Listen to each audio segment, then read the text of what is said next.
I'm Laura. Hi, I'm Rachel, and this is the Dancing Class podcast. Made possible by the British Academy, Leverhulme Small Research Grant Fund and Leeds Beckett University.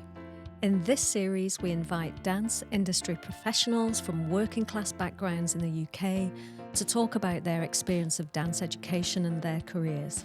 We're interested in discussing the ways in which dance can be a vehicle for class mobility in the UK and contribute to discourses around levelling up. This series also researches the role of dance as a catalyst for social and economic progress. Some of our discussions take place while dancing and are recorded with spatial sound. This creates an immersive effect, and the best listening experience is via the use of headphones. These recordings will be labelled as binaural. We hope that you enjoy the series. Thanks for tuning in. Welcome, Gary Clarke. Welcome. How lovely to have you with us today. Hello. Very excited about the conversation. Very excited. Yes. Tell us who you are, Gary, what you do. So I'm Gary Clarke. I'm the artistic director of Gary Clarke Company, but used to be a dancer, choreographer, and now artistic director. Fantastic. Tell us where you're from. So I am from a small coal mining village called Grimethorpe, which is just on the outskirts of Barnsley in South Yorkshire. And Grimethorpe was home to one of the biggest coal mines in the UK, and the whole of the village was built around that coal mine. So one way or another, everyone in that village was connected somehow to the colliery. So I've grown up very much around it. And was your family working there? Yes, I'm from a whole line of coal miners. My granddad, my great-granddad, all of my uncles. So it's kind of deep within my veins, coal mining. Actually, a fact, my dad, when he first came to the UK in probably like early 50s, was a coal miner in Wales. Oh, first. really? Yeah. Wow. He went down the pit for 5 years before migrating north to the cotton mills. Ah, fantastic. Yeah. It was a big industry. Absolutely. You know? It was huge. Really massive. And go on. Yeah, and so growing up, Gary, when did dance come into your life? Okay, so this is a long one. Yep, we're ready for it. Yeah. So I think I need to start in 1980, which is when I was born. From the beginning. So I am a Thatcher's child. Yep. So grew up in this kind of very, very lower working class mining village. And it was a very thriving village around that time. I remember as a young boy, it was full of kind of noise and colour and prospect. It was kind of bustling because of the work there, because of the coal mines. But then in 1984, the Great British Miners' Strike happened, the infamous strike. And so this kind of very colourful, vibrant village turned into this kind of hotspot for politics. Yeah. It was one of the main areas where all of the kind of protests were taking place. Simply because of the size of the colliery, there were thousands of men that worked there. So it kind of became this real energised political space. And Grimethorpe's a really small village, so suddenly when you've got thousands of people taking to the streets protesting, You feel it. we really feel it. So as a young boy, I was only 4 at the time. Wow. I was 5 when it ended. But some of my earliest memories as a young boy is going on those marches and taking to the streets and seeing the kind of vividness of the coal miners, but also the police presence as well in the village. The Media? The noise. The media was rife, I mean, we're talking daily. Yeah. And the miners' strike stretched for a year and a half. So what started off as quite a positive, galvanised movement started to become really desperate. Yeah. So people were losing money, they were losing hope. Despair kind of started to infiltrate into the energy of the village. And then it got really tough. And I remember it being really tough. And the village started to kind of almost turn on each other. You know, there was a lot of family splits that were happening. You'd get bricks thrown through your window. Oh my God. There was constant chants at midnight, Maggie, Maggie, Maggie, out, out, out. You know, it was very hot and very desperate. Very stressful. I would Yeah, imagine. it was really stressful. I mean, unsettling, it hit the village really hard. Yeah. And I think at the beginning, a lot of the miners thought they were going to win the strike. And there was a lot of positivity. And then slowly but surely, we knew that Thatcher wasn't going to budge. Right. And that's where the reality started to hit, was that people were going to lose their jobs. But not only their jobs, their livelihoods, their community, their purpose. You know, it wasn't just about work. Yeah. It was everything that surrounded it. And identity to a certain degree, huh? Absolutely. And pride, you know, like taking pride on working and keeping the country thriving through industry. You've got to remember, coal mining was just one part of industry in this country. Which is now desolate. I mean, if you look at the kind of landscape of industrial Britain, it's flattened. You know, there's nothing there, and call centres are there. So that's kind of where my kind of political kind of interest, I think, comes from. But access to arts and creativity just wasn't available in Grimethorpe in the 1980s, especially if you're a boy. I mean, this was way before Billy Elliot. Yeah, of course. You know, you just didn't do it. Yeah. And also, a life in dance or art, you know, that just wasn't heard of. You were expected to go down the pit. That's kind of what you did. Yeah. And it was very binary in them days. You know, the men were men, the women are women. And that actually terrifies me now. I can imagine. You know, the thought of actually going underground and being expected to do that. Day in, backbreaking day out. Oh, my God, it was just unthinkable. Yeah. So it's not like I've come through a traditional route into dance. None of that kind of dance training when you were young was available to me. But what we did have in the village was miners' galas and local discos. And there were like majorette troops. Wow. Oh, I love it. majorettes. I always wanted to be in a majorette troupe and have a kazoo. We've had students who've come through majorette thing. And it's amazing. Yeah. I'm one of them, yes. I used to be a majorette. Really? Yeah, Did you do baton I twirling? did. I started off on baton and then I upgraded to mace, which is like the big... the big leader at the front. Yeah, but I was self-taught. Oh my God. Because all the majorette troops were girls, you know. So boys, again, just didn't do majorettes. So the minute I picked up a baton, I mean, that started to raise eyebrows, you know. Wow. About my sexuality, but also the kind of person that I was, you know, that I was creative. So How old were you when this was happening? About 8 or something?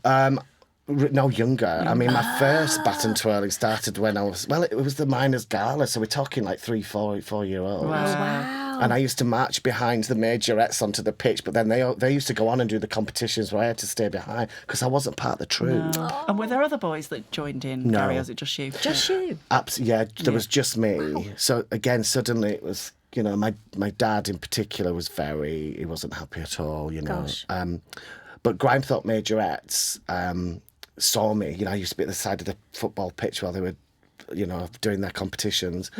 And they tried to get me in. They tried to poach me and said, look, we've got, you know, your son's... They recognised the talent. A baton twirler. That's so brilliant. And my dad said no. Oh, no. He just was like, absolutely not. That is just not happening. He has regrets now, I think. Right. Because I could spin that baton. I bet you could. And you know, I love to still see it, can. Gary. I can. If there was I'd be able to show you now. Yeah. I'd love to see that. I love baton twirling. Yeah, I think it's it's incredible. amazing. Oh, it's lovely, isn't it? Yeah, It's so it's skillful. beautiful. Yeah. But I remember when I was dancing for Liv Laron, Ballet Laron up in Newcastle, and she Yeah. found out that I could baton twirl, and the next day she came in and gave me a cane. Yeah. And 2 weeks later, I'm on Sadlerswell stage spinning batons. That was So it. It comes was in always meant to useful. be. Totally. It comes in useful. I'm surprised you haven't put a section in one of your pieces. It's always in and out. It Okay. almost made it into Horse Meat, my autobiographical solo, and then it took it out, and it's never quite made it. But I can still do it, and I guess that's where I started my thirst for movement and skill And performing. and performing. Yeah. And we used to have local discos and stuff. But as soon as the miners' strike ended, which is kind of the next part of the story, really, this very colourful, vibrant village that I'm talking about just absolutely collapsed. Oh, like God. many villages and towns Imploded. around the UK. Yeah. The scars still run deep. You know, you've just to look at Britain now, working class Britain, and you can see these communities that are desolate. They're still underfunded, under-resourced. Yeah. The kind of level of health there is really low. Unemployment's high. And this is been no 40 years recovery. on. Yeah. You Yeah. know, this is Yeah. 40 years on. So I guess, you know, coming out of the 1985 miners' strike, the next 10 years were really bleak in Grimethorpe, especially growing up as a youngster. Yeah. There was just absolutely nothing. There was no prospect. There was no career pathways. All the miners lost their jobs. the government turned their back on us. So it was quite bleak. Yeah. The European Study of Deprivation in 1994 named Grimethorpe as the most deprived village in Europe. Gosh. And we live, and when you live through it, you just don't understand that. And I made a piece of work called Wasteland, which looked at the downfall of industrial Britain and the rise of the rave culture. And as part of that research, I went back and got photographs of Grimethorpe in the 90s. And I was showing the commissioners for my new work. And I remember some of them saying, "Oh, is this like after the war?" Wow. No, the people in those pictures are my next door neighbours. Yeah, I know that's it. them. They're still alive. Yeah. But it just... And that really shocked me because for me that was really normal, seeing these images of boarded up houses and kind of, almost like bomb sites. You know, it was horrible. So kind of Grimethorpe became, an absolute wasteland, and drugs was brought into the village, alcohol abuse, addiction, crime, domestic violence. You know, it was just really. When things fall heavy. apart, everything falls apart. Unrecognisable. And it impacts everyone. Absolutely. The whole community just fell apart. And people were turning on each other because they had no other outlet. They had nowhere to turn. So I was kind of witness to this as a young teenager. Yeah. Not really knowing where to go, what to do, feeling quite lost, like many of us were. But it's at that point that I discovered movement, because I knew there was something inside of me, and it was either drugs, death, or dance. Is that the title of your next piece, Gary? Maybe that's the title of this podcast. That could be the title, yeah. But it's really true. I mean, I'm not, I'm not joking. I say, a lot of my friends became drug addicts. Some went to prison. Some did die. God. And so it was like, okay.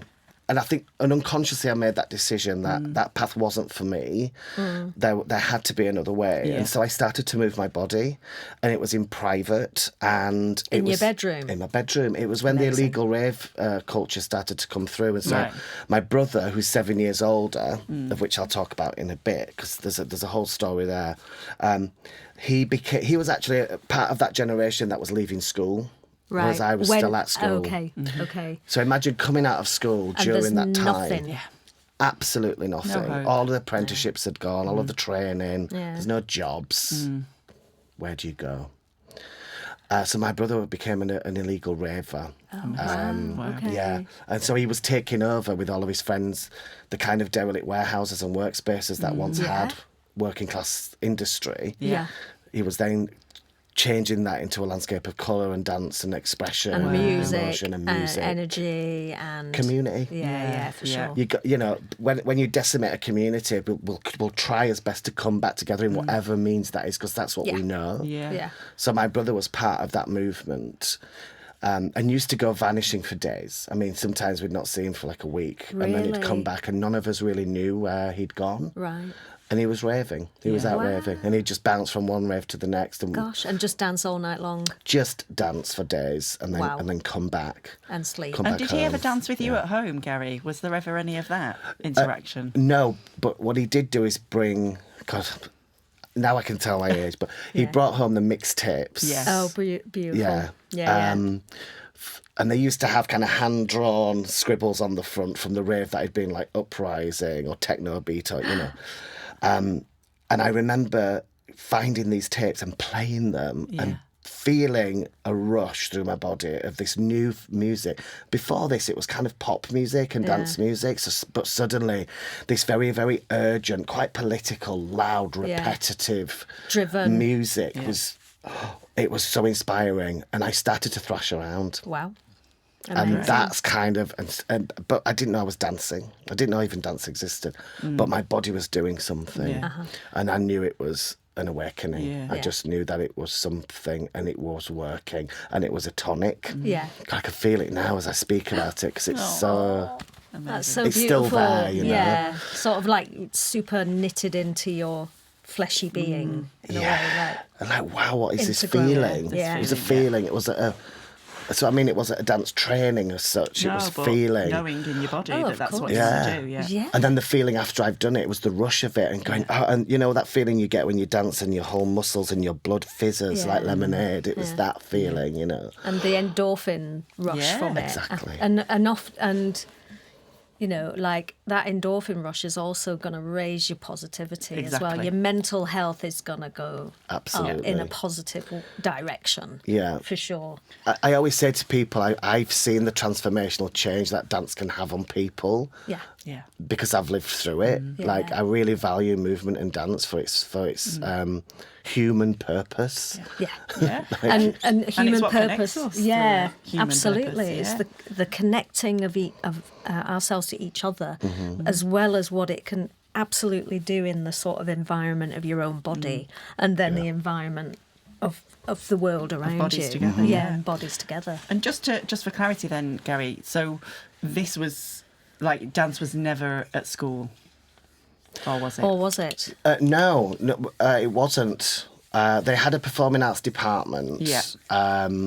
But it wasn't like dance training, you know, No. it was quite light. And it's just also was something that wasn't available to me, or so I thought it No. wasn't available to me. So it wasn't part of PE? No, it wasn't. And you did part have of PE. performing arts, but We had performing arts and there Yeah. was a dance studio, so Oh, yeah. Okay. it did exist. Okay. Yes. But it was never offered to someone like me, Right. and Okay. it was never an option to me. And it was only by chance that I actually got caught in the dance studio with my brother's tape Oh, brilliant. by the Amazing. performing arts teacher. Oh, right. Amazing. This Tell is us the the story. So Come on. I knew that there was this studio. Again, I didn't even know it was a dance studio. Looking back now, I don't quite know what I knew that was, but it was a room with a mirror, you know. Yeah. And I was in like year 9 at high school. This is in 1994, Okay. 95. And it was the year Grimethorpe Colliery shut down. So Wow. the Grimethorpe Colliery closed, and we all got taken onto the hill to watch the chimneys come down. They put dynamite underneath it. And we all had black balloons. And we all got taken up there, and they counted it down 3, 2, 1, and the whole village watched it. And then my we saw God. the colliery just collapse. And I always remember hearing, 'cause Willigartha School was on like a hill. I remember hearing this huge like howl, Yeah. and it was the miners howling, you know, with grief. Yeah, of course. So Grimethorpe Colliery came down, and we released hundreds of black helium balloons into the sky as a I've symbol. got of chills. Goosebumps. Yeah. And in my work, Coal, I referenced that. There's a whole black balloon section. So it was that year in particular. That's when I took my tape into school and pressed play. Yeah. So I came out of my bedroom and into the dance Into studio. an actual studio. Because around that time as well, I was quite lonely. I was gay. I was struggling with my sexuality. So there was all of that. Woven into, we talk about intersectionality. Yeah. It's Yeah. right there. Yeah. So there was a lot going on. But I finally, came out of my bedroom, and at lunch times I would, spend some time on my own. In that middle ground, the year 9, it was a particular time for me. So I used to kind of hide myself away. Anyway, I found myself in this dance studio, putting the tape in, thrashing around at like lunchtime. Then the door opened and Miss McCain came in and said, "What are you doing?" And I thought I was in trouble, and I kind of went, "Oh God, nothing," really embarrassed. She said, "No, what are you doing?" Oh, beautiful. I've just heard the music. What is it? And I said, "I don't know. I'm just playing my brother's tapes, and I'll leave the studio." She was like, "No, come on, show me. Like, what is it?" Oh. So I showed her, and that was the beginning. Yeah. And she went, "Okay, do you want to do it in assembly?" Oh, wow. Oh my God. And I was like, "No." I said, "I really don't." miss. And she said, "No, I think you should. Like, please, like, I think you should do it." So I plucked up the courage. That's incredible. That is incredible. I slicked back. I had some like wet look gel. I put my hair back. I put some sunglasses on and a tracksuit. Oh my God. I pressed play on a tape recorder, and Yeah. I thrashed around On stage. Yeah. Whoa. For the assembly. For the assembly, which back in the day, was really new. I mean, there's a boy on stage dancing around in a tracksuit. to uprising rave music. Amazing. With no set steps. I mean, one could call it improvisation. I think one could. Absolutely. Without any score, without any idea of where you're going, just follow the music and feel. Yeah. So I did that, and then I remember at the end of the song, I just stopped and I was heavy breathing, and it went quiet, and then all of a sudden they all just screamed. Oh, The whole Gary. school just went, That's amazing. "Oh my God." And I was like, And okay. they all run on stage and join you. It's like, yeah. Well, that's kind of what happened. Yeah. I mean, from there, Miss McKinnon then said, "Do you want to do another song? Like, do you want to do 2?" And I was like, "Okay, fine, let's do 2." And then it was 3. And then suddenly I was kind of putting on my shows in assembly. And then... Oh my God, this is so cool. But this was all by brilliant. myself. So Yeah. but then I found this girl called Emma Anderson. Emma, if you're listening, you know, real inspiration. Emma joined me and was like, okay, so we became dance partners. Yeah. But then, of course, because we were 2, we couldn't just do what we wanted anymore. So then I had to say, well, if you put your arm here and if you put your arm there, and so suddenly So I you started choreographing I started choreographing. before you knew the word. Before I knew what it was, but Top of the Pops was big around that time as well. So, and there was a lot of, if you take your mind back to the 90s, Top of the Pops was full of dance music with very little lyrics. Yeah. You know. Yeah, of course. No. You know, long gone was Yeah. songwriting, but music and beats and kind of dance. That was the drive. Energy. So there's a lot of movement. If you look at videos from back at Top of the Pops from that time, it was full of dance. There was always a routine, wasn't there? It Always a was a routine. real performance. Yeah. Totally. So I started to learn some of that, and we'll put that into the kind of assemblies. And then a big turning point for me was Miss McKenna, without me knowing, rang Beckett College. Oh, brilliant. And said to Liz McPollen and Jenny Mickley, were running the course, "I think I've got a dancer." Wow. And it's a boy, it's a guy. And as I know it, that very day they got in a car and they drove to school. To see you. And I got called out of maths. They said, "Can Gary Clarke come to the office, please?" And I was like, "Oh What my have I saviour, done? getting What me have I out of done? maths. And I walked in, and there they were, these 2 amazing women, and they sat me down and said, "We're gonna take you now, and we're gonna take you to Beckett College, and we want to show you around." Oh, that's so beautiful. Oh, my And were you God. 16 then, Gary? Yeah, so this had moved on. So I'm 15? No, it was in my last year at school, because what happened is that academically I was doing. I wasn't doing great academically with things like maths, science, all of those kind of subjects. I was struggling, but I wasn't a bad kid. I wasn't a bad student. Yeah. I just had something else. Yeah. And the school recognised that. God, what an amazing school, actually. Yeah. They An were amazing they were teacher. incredible. Yeah. They were Yeah. incredible.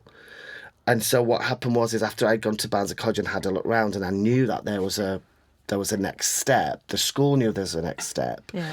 They allowed me to come out of my lessons and go to the dance studio. Oh, beautiful. Wow. Which was fantastic Yeah. to work on whatever routine I was doing in Yeah. assembly. So I didn't do very well. I didn't take my maths exam. I had a conversation with the maths teacher. She said, "Do you not want to take the exam?" And I said, "No." So she was like, "Fine." So I didn't take Wow. maths. Get rid of that stress. Yeah. Well, kind of, because they all knew, the school knew, they were supporting me going on. They thought, well, He's doing this. Yeah. he's doing something. Yeah. Yeah. You know, Yeah. and it's not in maths and science, But they it is an valued art. it. And there was value Absolutely. in that. Yeah. And did your family know about all this at the time, Gary?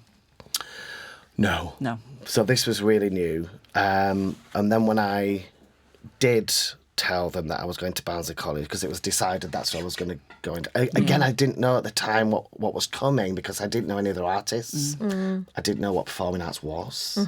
You know, it was not really. You know, I didn't know what that career path could look like. So it was really new, but I just trusted the teachers. I trusted Liz and Jenny at Beckett College, and I trusted my instinct, my stomach. It just... And actually that trip when I went to college and I walked around and I saw the building and felt the energy. Yeah. As a 16-year-old, it was like, oh, okay, this feels... Yeah. This feels like this could be for me. And it wasn't... School was scary for me. It was a scary place. Why? Because of the academia, I think, looking back. Because I Right, think okay. school presented to me an environment where pressure, I think, was put on me to learn in areas that I knew I couldn't excel in. So things like maths used to give me real anxiety. Yeah. And I used to get really nervous, and it just wouldn't go in my brain. I just couldn't compute it. Right. So I used to dread a lot of the lessons at school. God love you. It wasn't a great time. But then going into a performing arts school or college and then feeling that energy, going, oh, this is my tribe, this is my people, this is my space. I feel relaxed, and it was full of that kind of creativity and vibrancy. Yeah. And Barnsley College is, actually, I took third years there when I used to work here at the university. I used to take our third year dance students to the college, and we'd be in a studio and we'd do a workshop, and then they'd perform the choreography that had been made with them and connect with the students. It was really beautiful. There's a lot of alumni, including yourself, isn't there, from Barnsley College, who still work in dance? A lot, because I think they had really high quality training there, and when we went there, it was about excellence. It was really about trying to really train people for the industry with all of its struggles and heartache and hard work. Like we would working around the clock, and they were really kind of strict with us and disciplined, and they gave us a lot of reality checks about the competitive nature of the industry, the landscape of what to expect, the training that you needed. It was excellent. It was really, really excellent. That's why the alumni is really, really high, especially from that time. It was a very exciting time, I think, for Barnsley College back then. And you had people, you had teachers that were working in the industry. That were tapping into what was out there, coming in and feeding it directly to the students, and that felt really exciting. That they weren't just teachers; they were practitioners. And I know you do the same. It's really important that we learn from the industry and the people within it. So that felt really exciting. That we knew it was coming right through from the industry into our training at such a young age. So was it at Barnsley College where you started watching performance? Yes, so Liz McPollan, dance teacher, within my first, I'd say 2 months, sat me down with a pile of VHSs. This is the first thing she did. So she said, I want you to stay in here and you're going to watch every one of those videos. How brilliant. And I'm 16, I've just left a mining village. And the videos I watched was Flesh and Blood by the Chumleys. Oh, brilliant. Whoa. Dead Dreams of Monochrome Men by Deviate Physical Theatre. The Rite of Spring by Pina Bausch. Oh, wow. Wonderful. Ghost Dancers by Chris Bruce. Naturally. I mean, I can go on. There was a whole list of the greats, and it blew my mind. Michael Clarke Company. And I think she gave me these because, one, she wanted to introduce me to dance, but two, they were political. There was something about the choreographers that she sat me down with. They all had a message. They all came out of the 80s. They all were of a time when Thatcher was in reign. So there was a huge pushback, I think, in art generally in the 80s. And these choreographers were making quite groundbreaking work that were pushing boundaries and challenging stereotypes. And I loved it. But it was such a new world for me, but I got hooked, and I got the bug, and I got obsessed. I absolutely got obsessed, and it opened my mind to the possibility of a life in this. And how dance and art can be political, and how you can create statements with what you do, that it's not just decorative or spontaneous, but you can consciously apply yourself to movement and shape it in a way that has a message, and it can create change. And like Lee's work and Lloyd's work and Deviate, and they all created change in the landscape, both in terms of dance, art, culture, but politically as well. They were talking and about issues to do with all sorts of stuff, and that really resonated with me. But then also, watching the work of Alston as well, and seeing the beauty of craft, and seeing just movement as a form, was real. And Siobhan Davis, that struck a chord with me as well, because it also allowed me to understand about how to shape things as well, and how movement can be a vehicle for architecture, which I loved. So then being able to kind of put those two things together with my own work feels really exciting. So Barnsley College gave me a lot. But my parents, sorry to go back to that question, my parents didn't know. No, right. It was all quite... So they knew you were at Barnsley College? They knew you were doing dance?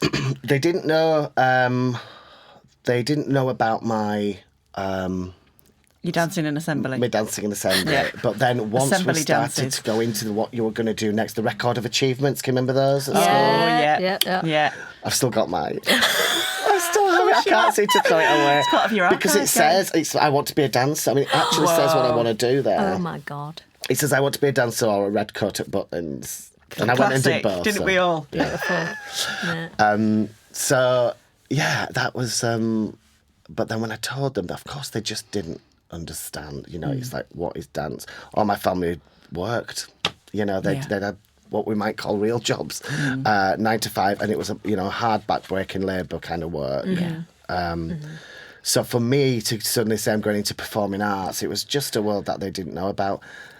So shocked, but supportive, you know, kind of, okay, you do what you do, and then we'll just figure out along the way what the hell this is. Yeah. And then I did 2 years at Barnsley College, which was incredible. And then Liz McPollen, it's her birthday tomorrow. She's going to be 70, which is great. Wow. We're still very, very good friends. She took me under her wing when I was 16, and she said, I don't think you should go and be a red coat. I think you should go to university. Wow. And I was like, to where? What? What's that? Yeah. You know, university wasn't for me, right? A working class kid from Grimethorpe. Yeah. University to me meant a whole other world. It meant academia. It meant money. It meant privilege. Yeah. It didn't mean me. Like, what's this? So she made me audition for a place at Bretton Hall. Leeds University. Yeah. Yeah. And the Northern School of Contemporary Dance. Brilliant. And I auditioned at Northern and met the great Nadine Senior, who could see she could see where I was from and that I was raw around the edges, but I needed a space to be able to train and learn. And I remember in the interview I remember being nervous because there was a whole panel of people looking at me, you know, it was... Yeah. And did you do a class at your audition? Yeah, so we did ballet. Oh, my God. We got told we had to wear, come dressed in this... Oh, God. So I ended up wearing a pink all-in-one with stirrups. Yeah. I mean, there's a lot of photographs we need to see after this podcast. Yeah, totally. I know. And we had to do a solo as well, like a 2-minute solo. And I remember... surely that was easy for you, though. Well, I just remember kind of pinballing around the stage and every now and again kind of balancing and then leaping and doing a bit of what I thought was Cunningham. It would be Cunningham and just kind of... And was that improvised, Gary? No, I think it was shaped because Lisa helped me shape it. But I remember it, now looking back, it's like, wow. And it was all to the sound of machinery. Beautiful. I mean, heavy breathing and machinery. So I was postmodern before I knew it. Of course. Groundbreaking.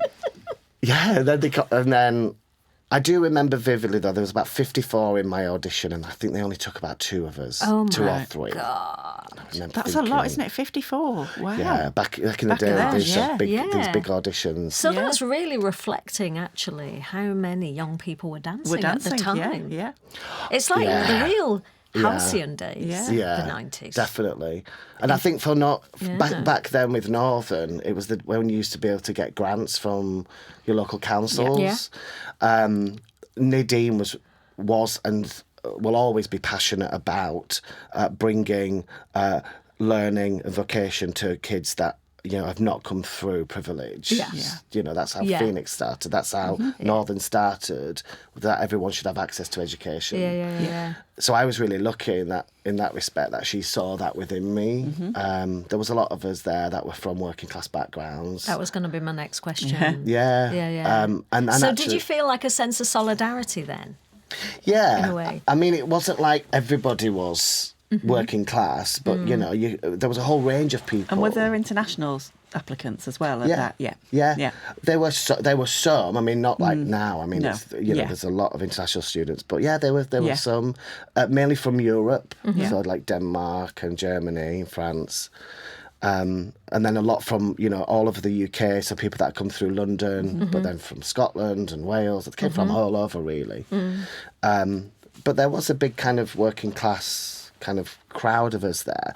The great thing about Northern, though, is it the culture that it builds is it's all about welcoming, and it's a kind of, but back then with the students, it felt non-hierarchical. So it didn't matter what background you were from. We were all part of the same team. We were part of the same course, the same year. Yeah. Class never really kind of came into it, in terms of, it never created tensions between any of the students. Because we had a love for dance and a curiosity about creativity, and that's what brought us together. Do you think that's what made it non-hierarchical? Just that combined interest and... Totally. And I think you could only see the difference when we started to, maybe just in our attitudes towards things, not each other, but just the world, especially when we started to make work. Yeah. Some of us that kind of started to choreograph what people were interested in. I think then you could start to see where people were socially. Yeah, and sort of reflecting their own experience up until that point. But again, equally valid. It's not like we kind of looked for at each other with any judgment. It was just like, okay, we're all starting to shift in different ways now. And that also felt really exciting and playful. And we danced in each other's works and support each other. So, that world became really, it was a very exciting time. Yeah. And being around, working class people. And I had I was lucky enough to work with Nadine. She was still in principal then, so her values was very much there. Yeah. And she would bring us into the office and talk to us and ask how we were doing and if we needed help. And I know I had a big problem at the beginning with discipline. I really didn't understand the discipline of dance. Oh, explain more. What do you mean by that? Just the rigour of training. So having to be in a dance studio 9 till 5 every day. I mean, we'd done some of it at Barnsley College, but, at Northern's level, it was a whole other ask. And because I think I'd come through quite a creative, emotional pathway so far, then having to train every day in ballet and contemporary technique, which was heavy training. I had Namron, I had Sharon, I had these amazing teachers that were excellent and wanted to train high quality working dancers. That was so new for me, the rigour, the hard work, the sweat, the discipline. The day in, day out. The repetition. Yeah. But again, they were so supportive because they knew I weren't a bad kid. They took me aside like, "You're training, Gary, now." I used to walk out halfway through a class sometimes because I just it's too painful. But now, little did I know now that you don't do that. And actually, but it really taught me about respect and discipline, and it taught me about hard work, and it really gave me the foundations in which to build a career on, and also then to be a good director and a good boss and a good teacher. It really helped navigate my way through into all of that. So without that training, I just simply wouldn't be working. I wouldn't have the foundations that I've got now. You've got now. And I think it's really interesting in referencing people like Sharon and Namron and Nadine, and like you say, in terms of their experiences into dance. Yeah. And actually how there's a real parallel in terms of, we're all coming from places of difference and a lot of struggle in a lot of contexts. For sure.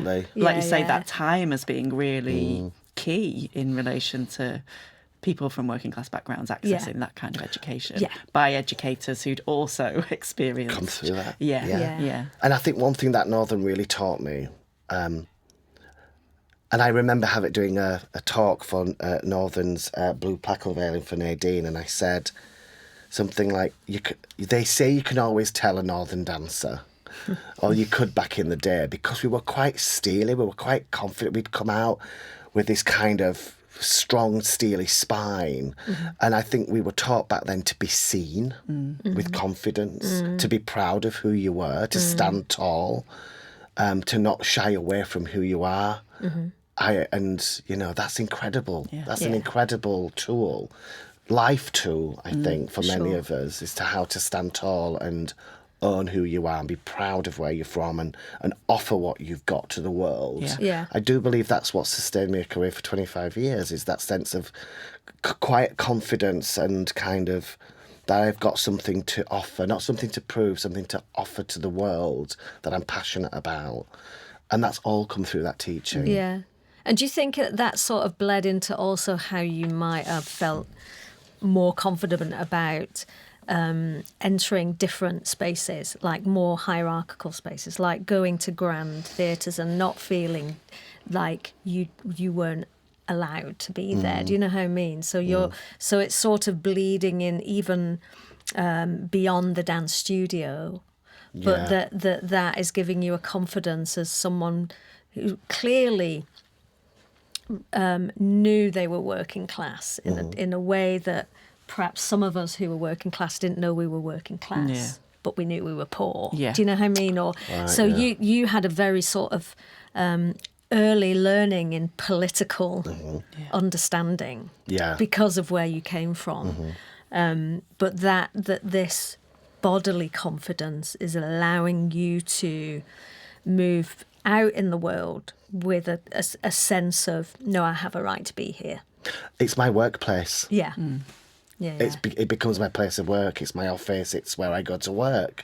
Those spaces, like I've never felt that I shouldn't be in those spaces at all. Like never. And also, I never went to theatre when I was younger. So for me, it was a space that I didn't understand.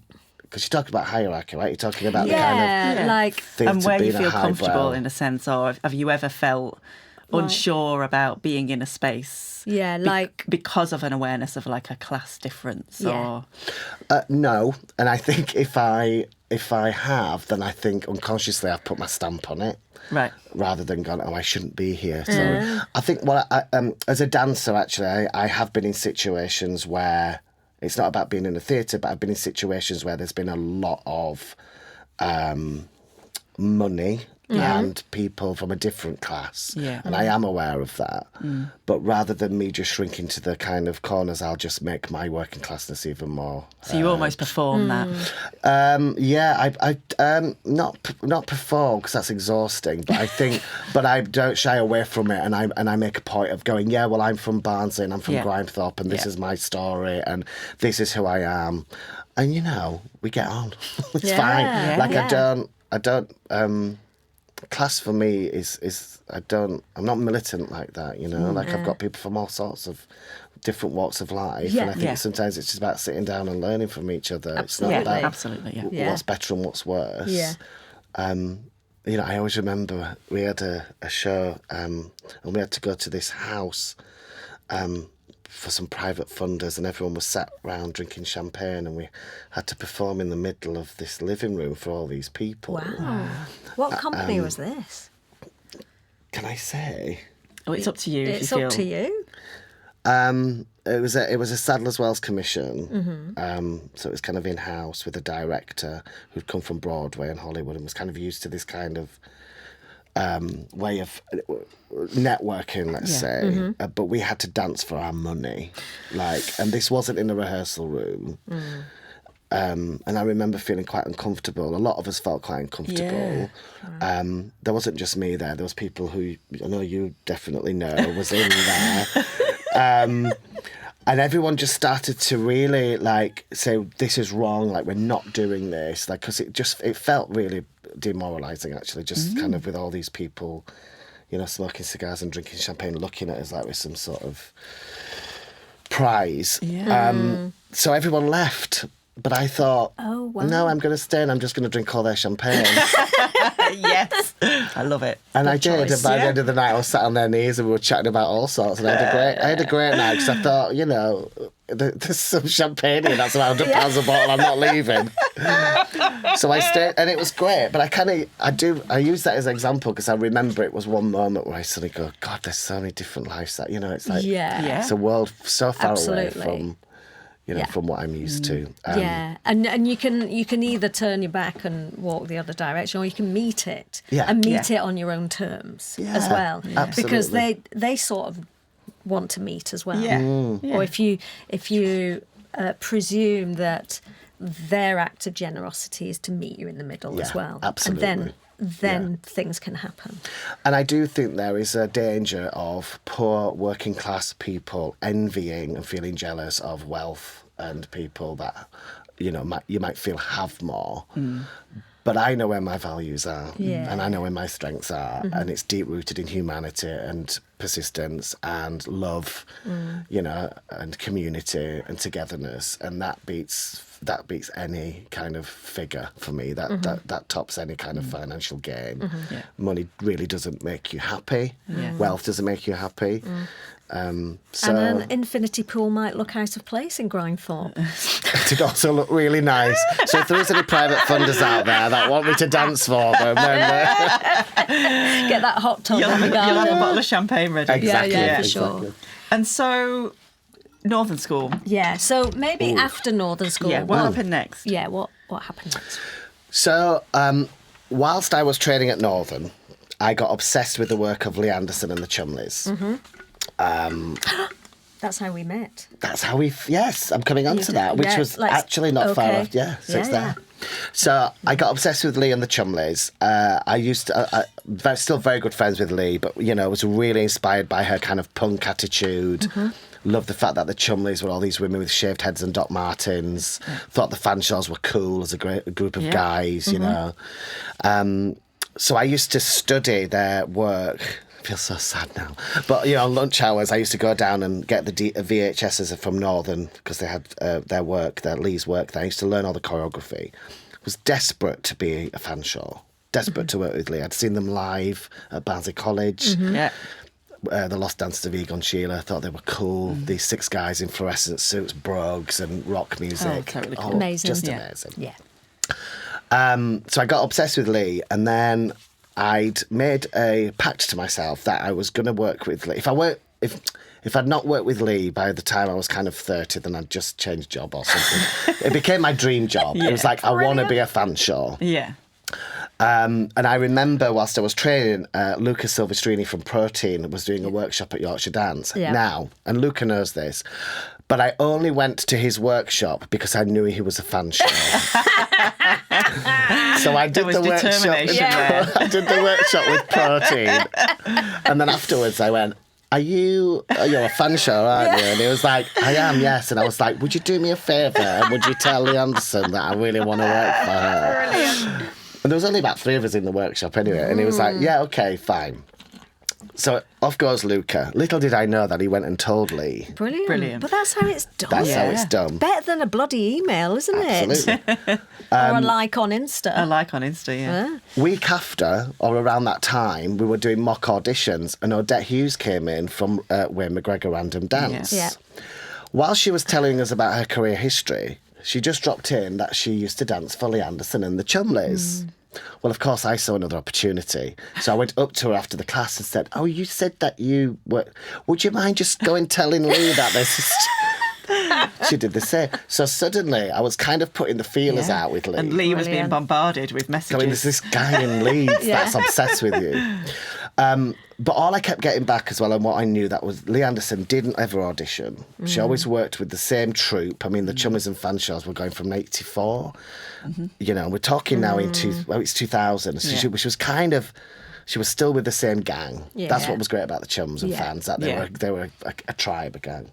So I just thought, oh God, how am I gonna get to them? Just as we were about to graduate, Northern introduced the new postgraduate apprenticeship scheme. Oh, wow. It was a brand new course. Amazing. Yeah. They'd never done it before. They didn't know how it was going to go, and they needed some guinea pigs. Enter. Enter stage left. Yeah. Well, no, actually, before the guinea pigs came along, they put a notice up saying these are the 6 companies that are part of our new apprenticeship scheme. And the top of the list was Lea Anderson's The Chumleys. And you were like, yeah. ding, ding, ding, ding, ding. So there was Lee, there was National Dance Company of Wales, Yeah. there was Arc Dance Company. Yeah, Kim Brandstrup. Yeah. Wow. There was Wayne McGregor, there was, God, who else was there? Scottish Dance Theatre. Yeah. Great. Yeah. Come on, Gary, Who there's was one the more. 6th one? Oh, God, was it Phoenix, maybe? Can't Surely remember. it was Phoenix. It would make sense, That wouldn't it? would make Yeah. sense, wouldn't But it? these kind of big mid-scale companies, you know, Yeah, that you think, amazing. wow, you know, as a student, you think that's what you're training towards, and then suddenly there was this apprenticeship scheme. And of course, the Chumleys was on the top. So the whole Northern was going, Gary, like, the Chumleys are on here. So I thought, it's my opportunity. So I applied for the apprenticeship scheme. I think there was 12 of us because each company had two apprentices. Yeah.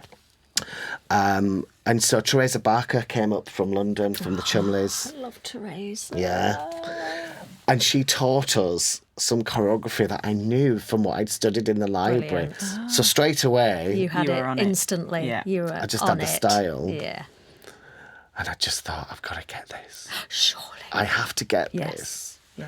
I'm not sure if the teachers did any whispering in any ears, but at the end of that audition, me and Kath Duggan. Oh, Kath! Yeah. Oh, my God! Me and Kath Duggan. So Kath and I have danced Two Men and a Michael for Oh, Gary. okay. Yeah. It's a web. It's a It is web an of absolute web. connections. Absolute web. Yes, it is. Who's now an Yes. associate director at Punch Drunk, There doing you great go. work. Yeah. Also Yeah. from working class background. Yeah. Actually, we should get We should get Kath on Kath's this. very good. She's great. She's got Yes. some good from Wigan. Yeah. Perfect. So, We good need some stories. Lancashire lasses, don't We we? absolutely do, because Yeah. that's us. Yeah. Yeah. Yeah, she'd be good to talk to. Yeah. Very much so. Wigan Pier, did you ever go there? Oh yeah, Wigan Pier. Wow. Northern Soul. Did you do some Northern Soul? No, I haven't, but I know of it. Of course I do. Kath talks okay. about it daily. I think Kath's from a line of coal mining as well, so she's Right. got some stories. She's got some coal in her veins. But so yeah, Kath, Yeah. Kath auditioned, so, and then we literally got the placement, and me and Kath packed our bags, and literally within a week of graduating, we were in London, Amazing. working with the Chumleys and Fanshaws as apprentices on their new production 3. And that's where I met Rachel, because Yeah. Rachel Yeah. came in and taught professional class for the company. Class. Yeah. And we were part of that. Yeah. And also, what was amazing was that when we walked in, the Chumleys were, some of the original Chumleys were still there. So at 21, we're working with people in their 30s and 40s, people that have been around for a long time. And so suddenly that kind of level of quality and experience, and having Lea Anderson there, I mean, it was just incredible access into then what became an amazing career. Yeah. You know, like, wow, look at this. To be in that room, experiencing that with Steve Blake and his music, and, we had people who was there at the time, so like Mary Herbert was there from Ultima Vez in the company, Michaela Miazza. Yeah. Jay Cloth, the performance artist. I mean, it was Teresa was still there. I think it was because Teresa got me in to teach class, because I danced with Teresa for Matthew Bourne, actually. That's right. Quite a few, yeah, so that was the connection there. Yeah. And I was doing I was being a jobbing freelance dancer around London, so as well as performing in other things, I never got invited to work with Lee. Really? Yeah, but maybe I just didn't say. I should have Yeah, been you a bit should like have you. whispered in should be like everyone's me. Yeah, I ear. should have said, what about me, Lee? Absolutely. I know. But I think even that rate, for me, like coming out of Northern and then, being in London and then Yeah. having all these amazing practitioners like yourself and Ben Wright came in, and, well, I mean, a whole range of people Yeah. that I think we knew about or knew of, Yeah. because you lot around that time were Yeah. really present in the scene in London. It Doing was thriving. lots of doing different loads. things. Yeah. Suddenly having class by these people, we were kind of like, wow, it was a really, it was excellent actually. It was excellent, and it really gave me and Kath a really good benchmark of the level that we wanted to work at. And the potential of what was out there as well, because then you're in a room with people who are dancing for 5 companies, not just one company, Yes. and then teaching loads of companies Yeah. and all of Yeah. that. So you knew there was a community and a scene Yeah. to be a part of. And I also think there's something about, Lee's background in choreography and dance. She's come through she used to be a singer in a punk band. She used to sell ice creams on the beach. She's come through visual art. She was an art student at St Martin. So she's had a kind of unconventional route too. Yeah. So Lee's kind of creative space is full of that, and kind of non-dancers and people that have worked in cabaret. And so I think in terms of this idea of, being in these spaces that you feel like you're not supposed to be, I think very early on, I was working with a company that was breaking down all of those barriers. Yes. Yeah. Shaking up what performance is, what a performance space is. Yeah. We were Yeah. doing Sadler's Wells, but then we were also doing kind of sweaty cabaret clubs in Bristol. Yeah. Yeah. With Yeah, a drunken yeah, crowd, yeah. and that's Lea Anderson all over. She Yeah. loves all of that. So there was something about having, the experience of doing that. It really allowed both me and Kath, I think, to see much broader than just theatre work, or Yeah. it really pushed us to think differently about the world, art, creativity, space, class, gender. I mean, so many things was just there for us, and that's immediately as we graduated. Okay, incredible. So what happened after that? Give us a little potted history of your bunny hopping across companies. And I think, well, this story I think should be kind of inspiring, because I want, having worked with Lee, it opened up so many other opportunities to meet other people, which then got me more work and employment. Yeah. So, whilst I was working with Lee, Matthew Bourne was auditioning for Swan Lake. Oh, God, I forgot you were a swan. I was a swan, yeah. Oh, my God. 20. I did it in 2003, 4, so 22 years ago or something. But Michaela Miazza, who was working with Matthew at the time, was also in the Chumleys, and she said, "Oh, they're auditioning. I think you should audition." Yeah. Right. I'll talk to Matt about you. So sometimes it is about who you know, not what you know. It's who you know. totally about who you know. I mean, I do hope that I got the job through my, my Sheer dancing. talent, absolutely. Absolutely. Of course. But but I know now, being now an employer and looking for dance, that recommendations are welcome. People do recommend a lot in this industry. That's how it works. If you're looking for dancers, and it shows how well we... connected at that time, like you say, everybody was. Yeah, absolutely. So I auditioned and I got the job. So then I went and did a couple of years with Matthew Bourne doing Swan Lake. Amazing. I forgot all about that. And then... In your little furry knickerbockers. Yeah, jumping about. Yeah. Thorax ballet. I couldn't do that. Really hot. Were they not really? Oh, it was all hot? really hot. It was, I mean, I went to So see many it actually a lights. few years ago. It was incredible. I thought, how did I do all of that? Yeah.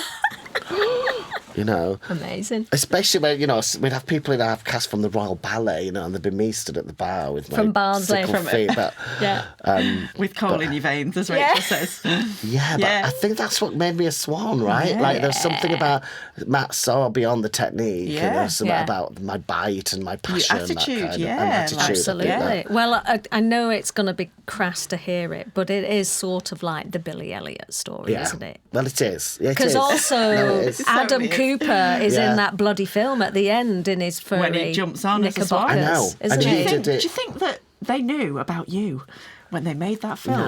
No. But I do think it is based on someone. I think it's a Yeah. real story. Yeah. Oh, really? Yeah, I think there's a few of us with the same story. What was interesting is we ended up doing it Swan Lake with Adam.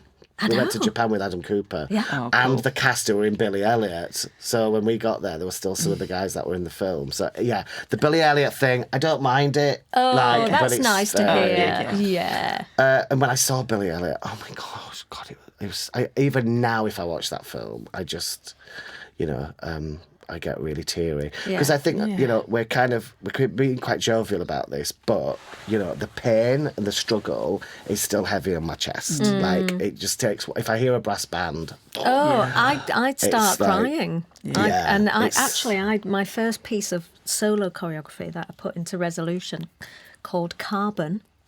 And the first half of it is in silence and the second half of it is a brass band playing All Things Bright and Beautiful that I got off the Brassed Off soundtrack. Brassed Off. Well, Brassed Off was So filmed in Grimethorpe. Yeah.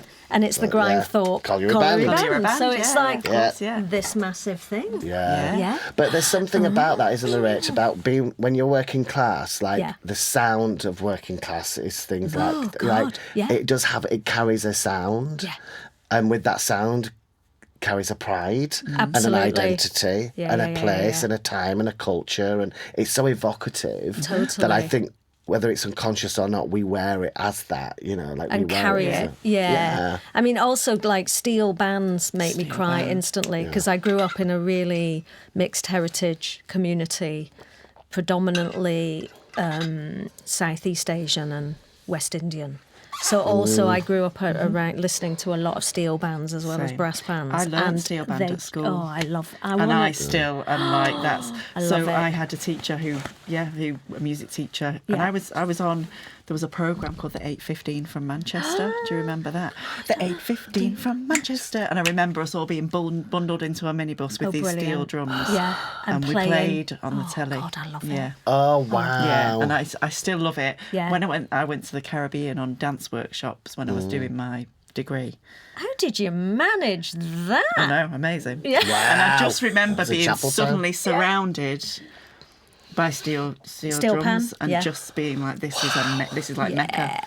I wouldn't know how to play it now, but I've got real vivid and visceral memories of that. Yeah. And do you feel it? Yeah, absolutely. Yeah, it's a real.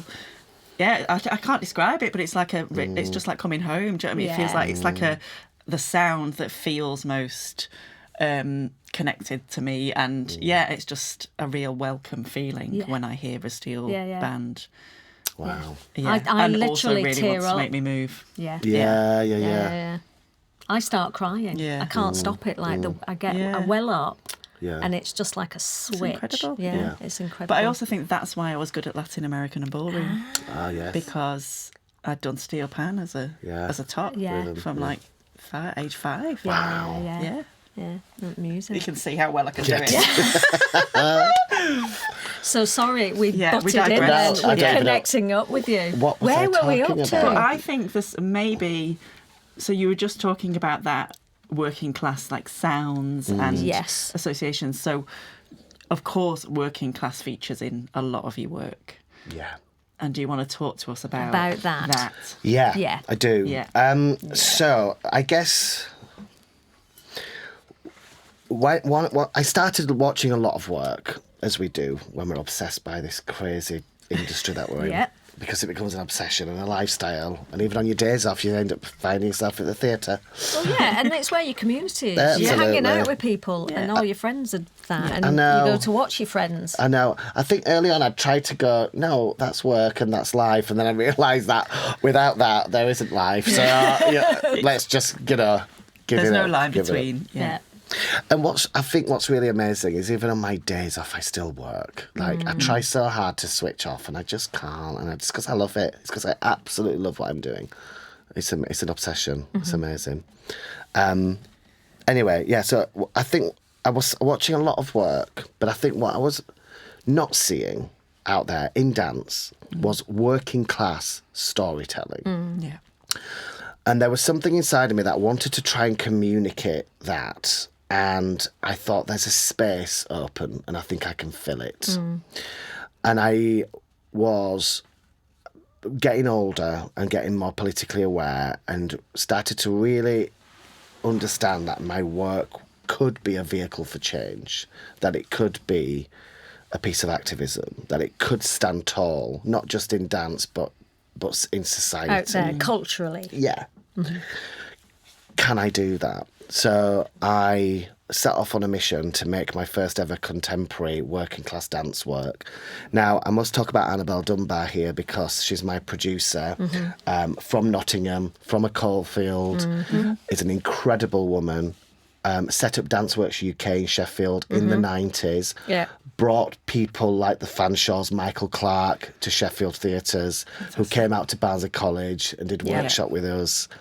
Without Annabelle, again, I wouldn't be sat here. So Annabelle and Liz McPollen at Barnsley College. Key women. Key. Yeah. So the videos that Liz McPollen sat me down in front of then became a reality when she then took me to the theatres to watch Michael Clarke, Netherlands Dance Theatre, on stage. And Annabelle would programme that, which was incredible. Yeah. And I'd met Annabelle through Danceworks in Sheffield, and she was really excited about the work I was making. Yeah. And then when I said I wanted to make a new mid-scale dance show called Coal, about the coal mining industry, she jumped on it because she just thought it was a really exciting project. And actually, I'd started Coal as a real small idea way before that. I just kind of flirted with this idea of making a coal mining show, but not really. And you'd already done your show Horse Meat. Oh, yeah, that's right. Yeah. Yes. So I'd made a solo called Horse Meat. Yeah. Thanks, Rach. That's good. In 2006. And Horse Meat looked at... It was like an autobiographical journey. It was around the time when I'd been badly hurt through love. I was feeling very self-aware. Right. I needed some therapy. So I turned to my art. I'll put it on stage. Kind of. Little did I know how hard that was going to be. it was an opportunity for me to just look at my life and go, what's brought me here and what's shaped me, without it feeling too self-indulgent, although it did become that. So anyway, I created this work called Horse Meat, which was a solo work, and we looked at all the different episodes, and actually Horse Meat was then full of this kind of working class storytelling. Of course, Margaret Thatcher was in there. I was dancing around in pit boots and jeans. Rage was there. Yeah. I was using video footage of the miners' strike. I was dancing to the erasure in gay bars, but hiding my sexuality. So it all started to come through Horse Meat, this solo. And I worked with 3 incredible people on that work. It was amazing. So I got Javier de Frutos in to work with us, and Nigel Charnock, the late Nigel Charnock, which is amazing. And they kind of helped shape Horse Meat. And then I worked with a dancer called Janosch from Vincent Dance Theatre. Right, yeah. And Janosch came in and learnt the solos, and I could step back from it. Wow. Which was incredible. Gosh. So between us, we created this solo Horse Meat, which went on tour, and it toured with Two Men and a Michael at one point. Okay.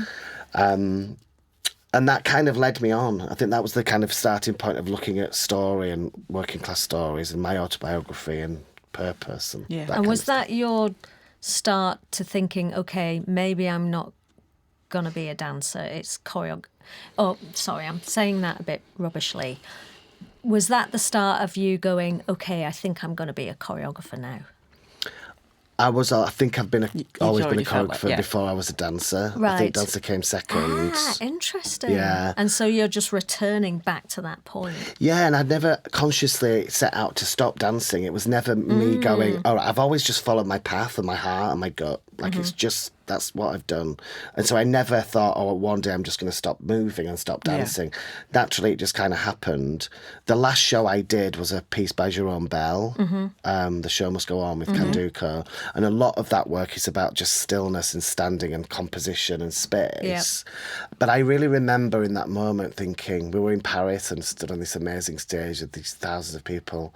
And I remember in the performance, in the work, thinking this will be the last time I'm going to perform. Wow. And there was something about the stillness of it all and the kind of, it's such a beautiful piece of work. Yeah, it's gorgeous. just thinking, That's perfect. there's such a purity in what I'm doing. I could walk off stage now and I feel fulfilled. And I'd worked with some amazing people, amazing choreographers. I'd worked with the Chumleys. I'd been around the world. I'd been in Europe. I'd been throwing myself on slate floors and then, dancing in alleyways and doing brilliant stuff. Yeah. So I felt really, and I still feel really fulfilled. I don't feel like there's a stone that I need to go and turn or a company I want to work for. I feel really satisfied with what I did as a dancer. Yeah. But then naturally, I just started to move over into choreography, and I was getting more work as a choreographer, more commissions. My thirst grew, but then of course, the work around being a choreographer and a director then just doubles because of all of the fundraising and the application writing and the planning. Yeah. So I didn't have time either to do many dance projects. Yeah. So naturally, it just felt like I segued into that. So- And that's when Coal happened. Beautiful, yeah. So back to Coal. Tell us about that. So yeah, there was a gap, I think, for working class storytelling that I wanted to see if I could occupy. So I set off on a journey to make Coal, a contemporary dance retelling of the miners' strike. And I brought Annabelle Dunbar on board, and together we created this production which looked at the 84 miners' strike. It brought together a professional cast of dancers, but also working with local communities and integrating them into the work. And it was really important that these communities were from working class mining villages and towns. So we worked with over 100 women in this show, ranging from the age of 40 up to 70, I think. Very, very different backgrounds from all over the country, but had a similar connection to the industry. And that was incredible. We changed lives with that show. Yeah. It was an amazing experience. And we also collaborated with brass bands in each area as well to play the score on stage. So it was an amazing piece of work. I can't even believe now that we made it happen. Sometimes I look at it and think, wow, like it was so ambitious. Yeah. I always remember because Gary invited me to the preview in Doncaster at Cast. Yeah. And going there with my partner Dewey and that you'd bust in a load of miners, and I just thought that was so extraordinary and special, and it made me really tearful watching it as well, but even more tearful in who you'd invited into the space to watch it. I just thought that was amazing. That was one of our main aims, was can we get coal miners to the theatre for one? Yeah. Can we get them in to see dance for two? Like, is that possible? And they might like it. And they might like it. I'm proud to say that they came in their thousands. Amazing. And they cried, they protested, they shook my hand, they said thank you. We worked with the National Union of Mine Workers that were championing the project, saying thanks for keeping the legacy alive. Yeah. We had teachers coming that were striking. We had there was a whole row of firemen in Birmingham watching Coal, and at the end I said, "What are you in the post-show talk?" They were like, "We're the firefighters from wherever." I said, "What are you doing here?" They said, "We've not come for the show. We've come for the solidarity." Oh wow! Gosh. Oh, Gary. So it was like, okay. And what about your dad? Well, my dad's, he comes and sees, I mean, he loves it, his dance, he loves it. That's another thing as well, we bust the whole family over. Yeah. And Grimethorpe, they always come and see the work. They feel very emotional by it. They see that it's their work, it's my family's work. So, not just my dad, but my family, my extended family and the village are very much a part of that journey. Yeah. And I wanted to make work for them, and also to try and break down this stigma and this notion that theatres are not for people. They are public spaces, they are publicly funded, and not many people know they're there. And there was a point where people were saying, take coal out into these coal mining communities. And it's like, no, we're going to get the people out of the coal mining communities into a theatre to go, look. This is for you. This is for you. Yeah. Just because you're from a working class background, it doesn't mean you can't see working class theatre in a theatre. In a theatre, In a working class town. Yeah. Like, where people might also go and watch the ballet. Yeah. Exactly. Yeah. And so many people that we've brought in go, I didn't know. I walk past here every day and I didn't even know it existed. And then through our audience development, what we've been able to do is then build more sustained audiences for that theatre. Because people know it's there now. So they go, actually, it's not so bad after all. That or they go for a cup of tea in the cafe. It's fantastic. It's a public space. So actually, that's something that Annabelle's really keen on, is how can we bring people from the region into regional theatres to say, this is yours, have access to it, come and see more work. And I think by the very nature of the work we create, it bridges that gap, because they're going, well, I'm in the theatre yes, but what I'm connecting with is about me. Is about me. Yeah. So already it's job done in a way, because you think, well, that's great, that's amazing. So anyway, it's trying to get rid of what we were talking about earlier, which is, do you feel uncomfortable in them spaces? Yeah. So we try and break down that barriers and provide opportunities for people to access theatre. So that was Coal, and it did very well. It won loads of awards. It went to Germany. It was and I'm so proud of it. And I am not. How did what it were the go international down audiences like? Oh, they loved Germany. it. Yeah. Well, we went to Recklinghausen, which is a mining town, and around that time there were the mining industry was closing. Yeah. But unlike the UK, they were celebrated, and there was a lot of money and resources put into career progress. Yeah. And all of the shops and businesses had loads of miners' banners up and flags and images and photographs, and it was so beautiful the way that they respected the coal miners. And so when we brought Coal, it tells a story of Thatcher's government and the miners' strike and the struggles and what happened and the downfall and the devastation, and the German audiences were so apologetic to us. They just said, I'm so sorry, it could be so different, and this is not our experience, but we're together with you. In real solidarity. But they loved the show. They loved the show. It was incredible. It was really quite something. And we took all of our community women from Doncaster over there. Some of them had never been on a play before. So we had Doncaster women in international touring in Germany. Brilliant. Along with Carlton Menfrick Colliery Band, who are from a little mining town next to Grimethorpe. So suddenly we're all there in Germany flying the flag for working class artists. Yeah, for sure. And that felt really exciting. It felt great. And that So was, and then Wasteland happened. Yeah, so Yeah. tell us about Wasteland, the Yeah. next project. So my brother, who was 7 years my senior, he'll not mind me saying this, but he was part of a generation that got left behind after the miners' strike, and drugs took hold. So did crime. So he's not had the easiest life. Yeah. And he came to see Coal. He came to see my show. I'm proud to say he's clean now. He's got a job. He's a survivor. Yeah. And there is an article in The Guardian from Lindsay Winship. When we did Wasteland, she interviewed me and my brother, David. Oh, gosh, wow. What a great... Oh, we'll have to put a link to it, Gary, Yeah. in Yeah. this interview. Because Yeah. she found out that I'd made Wasteland for my brother. And she said, well, can I speak to him? She was more interested in speaking to him than my brother. But what this article's brilliant, because what it does is it shows you how industrial decline impacted all these young kids in these working class environments and what they did to survive. Yeah. It's a really beautiful read. So, yeah, I'll send you the link. Lovely. But during Coal Q&A, which my brother came to, he put his hand up, and the woman who was chairing it didn't know it was my brother. She said, the gentleman at the back. And he went, Gary, the story's not over. He said, Coal's not over. What about us? Right. What about our generation? Yeah. What happened next? What's next? And I thought, I got to make another show. Yeah.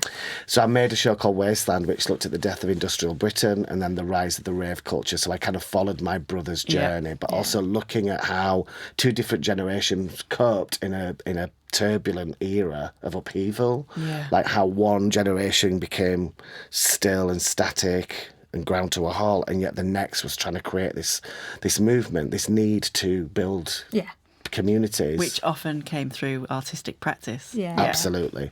But then also looking at, the government's crackdown on the rave culture and then seeing the parallels between the mining community and the rave community. Yeah. So it's just full circle. Yeah. And Wasteland, like Coal, we brought in working class men from working class towns and villages who played the role of coal miners, and they sung miners' classics. So again, another beautiful Strand of the work, Yeah. Again, ranging from the age of 40 up to 60, 70-year-old. We had steel workers on stage, coal miners, and it was incredible. And then I'm about to make a third and final part of what I'm calling the Thatcher trilogy, called Detention, which looks at Section 28. So, Margaret Thatcher's played a big part in my career, really. so I've got a lot to thank her for.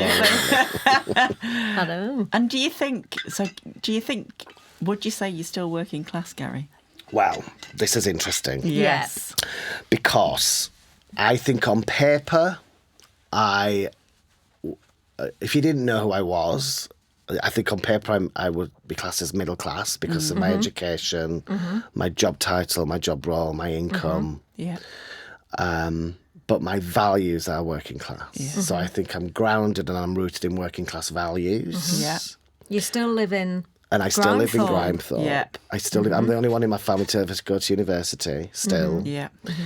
So there's, So I toy with this quite a lot because some of my friends say to me, you're middle class now. You're middle class now, darling. And I'm like, yeah, but maybe I am. It depends how do we define class? Absolutely. That is the question, right? Yes. How do we define class? I mean, the idea of working class, back in the day was for working people. We're talking about people on the ground. Yeah.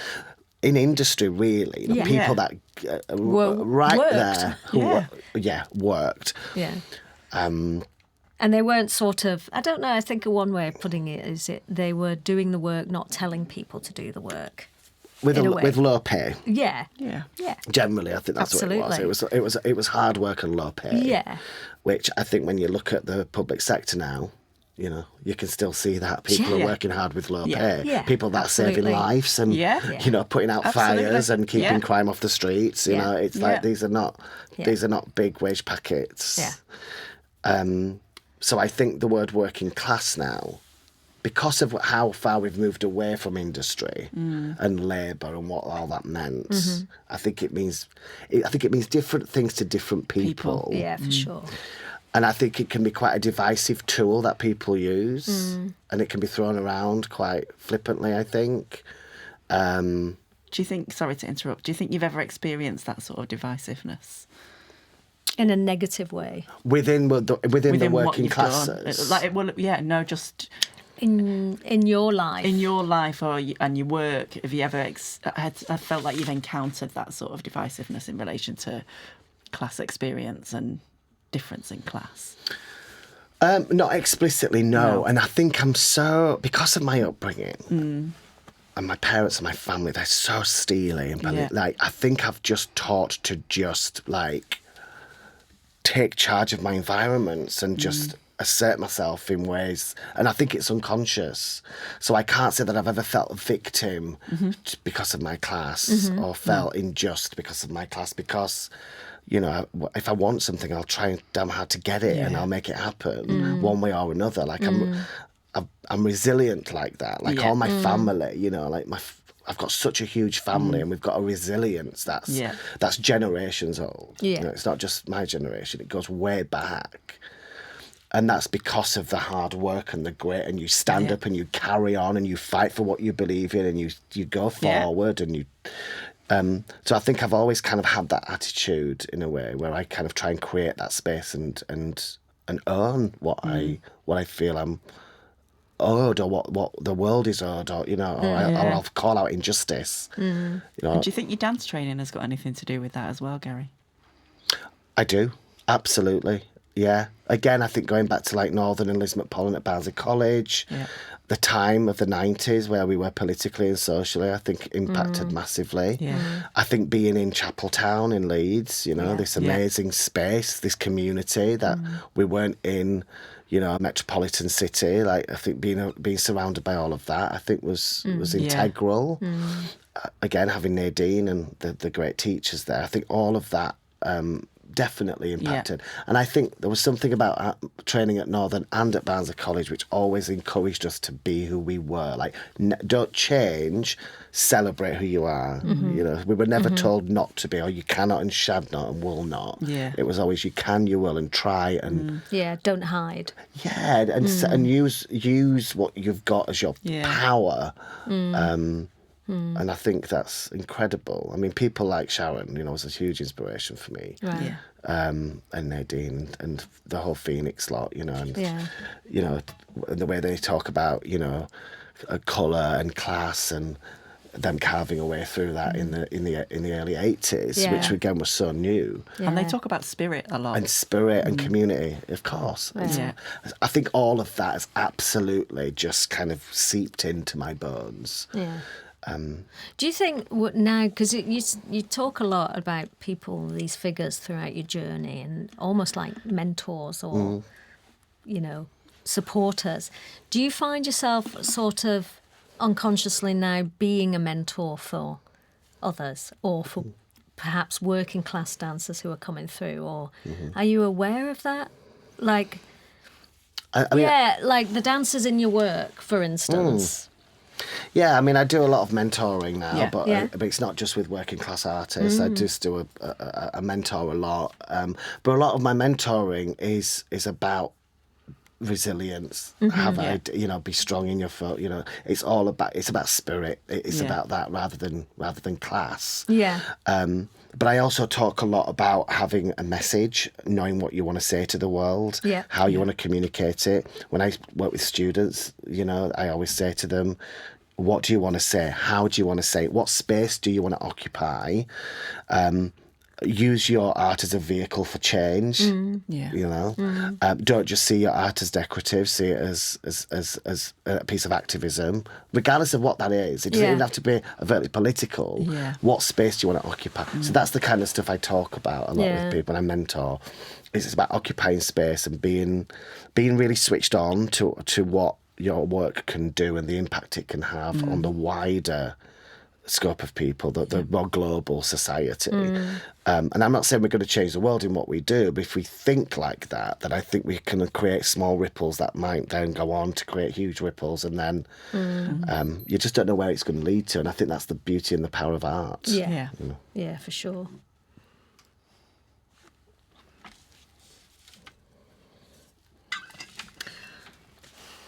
think I know what the answer is going to be, because it I think sounds like we've sort of talked about that as well. Yeah, because I don't think you've ever been wobbled by your class background, have you? Like, No. Have you ever hesitated Yeah. because of it? No, but I haven't. Because I'm proud of it, and it's made me. There's so many values through it that it's all positive. That I see the strength in it. So no, I don't ever wobble with it. In fact, it's the one thing that makes me not wobble. Amazing. Is that? Yeah. I think where the wobble sometimes comes is just insecurity about creating and whether what I'm doing is right. But I think that's not That's about an class. artistic. Yeah, That's just that's art. something Yeah. else. They are wobbles, but in Yeah. terms of class wobbles, Yeah. no, not at all. I mean, we've come through. I've come through struggles. I've come through hardship. I've had no money. I've grown up with no money.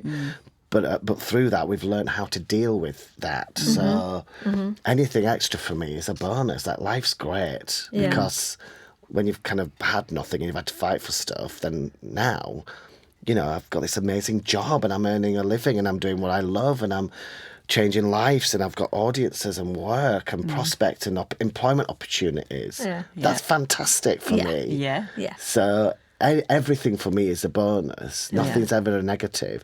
Even when we don't get funding or we lose an opportunity, we just go, okay, Next. Yeah, we what's just next? move on. Yeah. We just- and It's that resilience, like you say. from Yeah. 1984. Yeah. That's kind of where it comes from, is that working class resilience of, Yeah. And I think I'm a lot tougher than I know, actually. I do. For sure. I Yeah. think I'm, because I am sensitive too. Yeah. Yeah. I mean, it's such a dichotomy, actually. Like, it's really interesting, that notion that you have been super tough in your journey.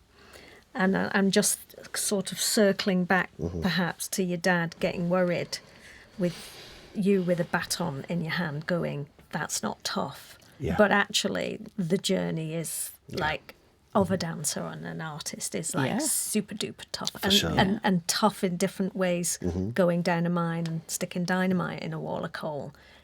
Yeah. Yeah. But it tough nonetheless. And so it's really interesting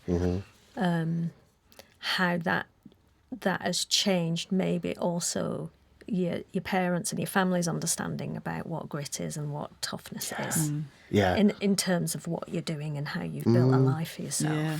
Well, also, they still, they can't believe that I'm still working in dance and I've been doing it for 25 years. Yeah. They're Yeah. incredibly Yeah. proud. They're sure. incredibly Yeah. proud of what I've done. And, Yeah. and what was great was then sitting them down in front of Coal and going, now you can see what I do through your lens. And so they can see how dance can Be about them. Yeah. them, and they go, oh my God, wow, it was brilliant. So they start to see dance through a different lens or appreciate it as a different art form, which I Yeah. think is, again, that's the power of, I think, the work that we do as a company, Yeah. is to try and do that. You're almost winning people over. Yeah, or something going, that they Yeah. probably could never have imagined. exactly, Yeah. and that feels really empowering, I think, to do. Yeah. And all them lessons that I learned when I was younger, their life, it builds character and it's built me as a person, not as an artist, not just an artist, as a person. And I think in this industry, it's tough. This industry God, is yeah. tough. It's wonderful, but it's tough. The rejection, the competitiveness, the Yeah. rigour, all of it. You gotta work hard. The at low it. pay. The Yeah. low pay, the overworked, Yeah. the overstretched. It's like, it's exhausting. Yeah. The working for free. The Yeah. working for free. Yeah. The All working of through that. injury, all of that. Yeah, absolutely. Keep it going. The knockbacks, the rejections, the days where you're not working and you think you've lost it all. It's all of that. It's I know a lot of people that have left the industry because of those situations. But there's something about keeping going that I think's really. Yeah. Well, I know what we haven't talked about or questioned you about is this notion about, because I think we've got time to sneak Yeah. this in, this notion about the sensation of precarity that a lot of, we've chatted to some of our guests already about this, and it's certainly there for Laura and myself, this notion that dance is a precarious career in and of itself. And then maybe there's this another layer of precarity because we know that we don't have a financial safety net underneath us. Totally. If no work doesn't appear. And so is that also something that you are still dealing with? Or have dealt with in the past? I still deal with it, and this does come back to class. Yes. Because I value money. We have to talk about finance. We have to. So I still, even though now Gary Clarke Company is an NPO and we've got funding, I'm still aware that funding can end and that I need to save my money. Like, I am not frivolous with money at all. Like, you know, I don't hold it close, but, you know, I've learned to think about the future and to save and to think that it all could be taken away and that I'm not from privilege, so I've got nothing to fall back on. So the only means of income and support, financial support, has got to be through my back pocket. It's got to be through the money that I earn. So I'm constantly living in a state of anxiousness, thinking it's all going to end, especially when you hear about the funding systems. Absolutely. The percentage of funding that are being successful, what the criteria is, you know, the scaremongering that's happening amongst, you know, the government, that arts are being cut, dance courses are closing, there's no provision, there's no dancing school. It's like suddenly you go, oh, okay, we really are at the bottom of the pile sometimes. So that's always there. That I never feel confident in the industry. You never can presume that you can make a living. Absolutely. So I've learnt to squirrel away money, and it's not a lot, but, you know, at least I can go, okay, it's like a security to keep me going for a week or two. But, you know, we're not talking a lot of money, and that's kind of, and the fact that feels, just even having a little bit of something, you know, is eye opening to me, because I think we live, you know, we're not rich. Dancers are just not, and I think, and we don't. When you're from a background which is not from financial privilege, you can't fall back on that. No. And so there is, I do worry about it. Even, and I'm now in the most secure position as in terms of our funding. But I don't ever take that lightly. I was having a conversation yesterday with another choreographer, and they just didn't have any worry. And I was going, but you know, the next NPO round's coming, and they were like, yeah, it's fine. I was like, wow, how can you be so fine? I think it's interesting when you say that like this could all end. So that feeling of like someone could just pull the rug. And I wonder how much of that is actually to do with being in the dance sector versus being from a working class background. Do you see what I mean? I think for me, there's something about that feeling often being tied to, how did I get here? And a little bit like I'm going to wake up and someone's go, this is absolutely ridiculous. You're not a doctor. Do you know, I think there's sometimes a bit of that versus but actually we are in a time where precarity for the art form is probably its highest since, those pre-1980s days. I think it's an interesting thing for me about what is that about? Is it about who you are as a person who's grown up in a working class environment versus who you are working in dance that is so drastically poorly funded in this time? And in a way, you grew up as a 5-year-old in an industry, it got taken away. Absolutely. This industry where people were, relying on food donations a year into the strike. And left with that's nothing. Very real for you. For sure. And absolutely left with nothing. Yeah. And then if you're coming from a working class background now, you haven't got that financial safety net, and nor have you got an financial inheritance, because maybe your parents are in a council house or whatever. So there's nothing there underpinning it at all. And so that sensation of precarity, I think, is very, tiring and stressful in and of itself. Visceral, right? That young people are carrying now, maybe young artists are carrying, or young artists are going, no, I can't be an artist, I'll have to do something else. So we're not having working class artists anymore. Soon it'll only be for people who can afford it and who have got a safety net. through their families. And I'm not demonising those guys at all. Yeah. But I think we need to wake up to the fact that it's almost like some social conditioning going on. And the danger for me in that is that if that does happen, then the world will become one-dimensional. Yeah, for sure. And there's not enough balance there at all. So I think we've got to fight really hard to ensure that working class voices are heard. But again, for me, it's all about stepping out of the arts and going what the arts can do bigger. Yeah. You know, what our purpose is in a global sense, to fight for that. You know, that purpose and the benefits it brings to so many people. Like absolutely. that's incredible. Yeah. Because I think when we talk about things being, you know, where the anxiety is, I think for me it's twofold. One is financial, the other is opportunity. It's like suddenly if that opportunity is not there for me to create, what else am I going to do?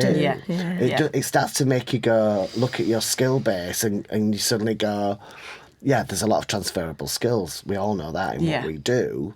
But in the immediate, you suddenly go, oh, of course. You know, I've been doing this for so long, and yet if that was taken away as a 45-year-old, I don't know where I would turn now. I don't know what area I would go into.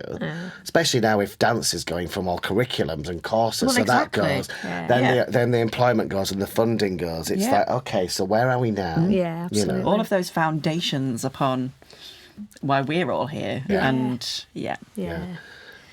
So it is, it's scary, but I do have hope, and I think, we've just got to keep going. Yeah. I mean, if anything, dancers have got stamina. Yes.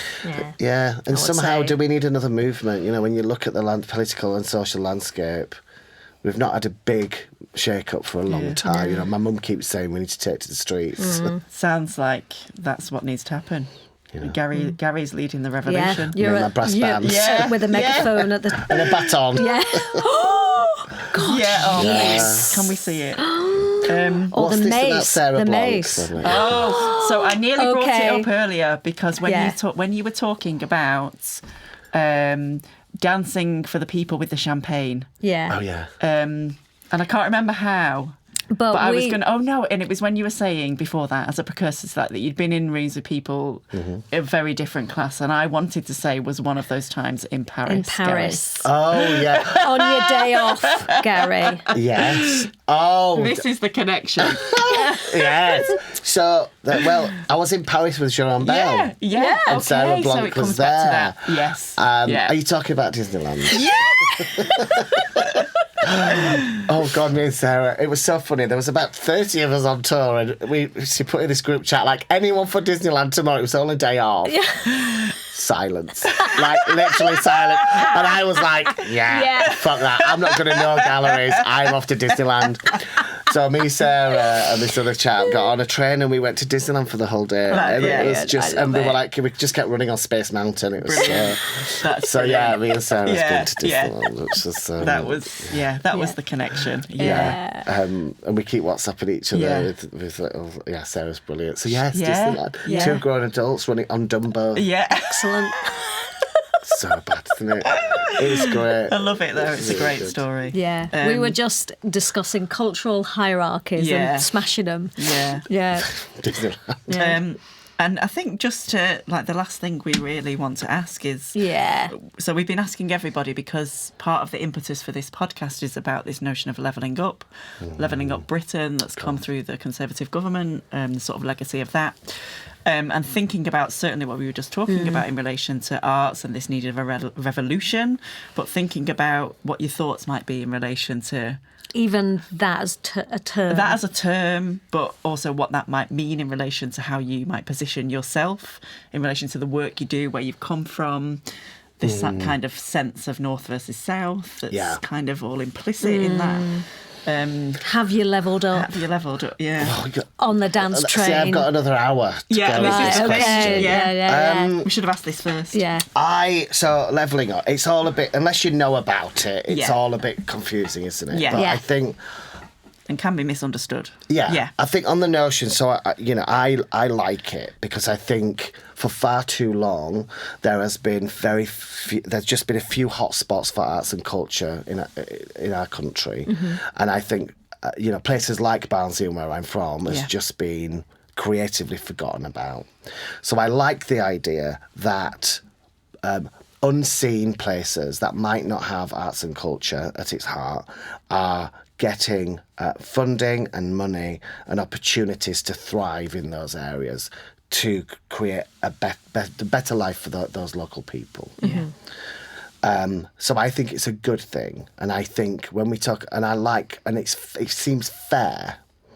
If fair's the right word, and you asked about what do I think about the terminology, leveling up. Let's level up. It feels like it's trying to create, whether it's doing its job or not, an equal balance. Yeah. In society, both in terms of finance and opportunity. Yeah. Now, Barnsley has seen a huge shift. There's been a Right. massive change in that town centre. Really? Was it a recipient of Levelling Up funding?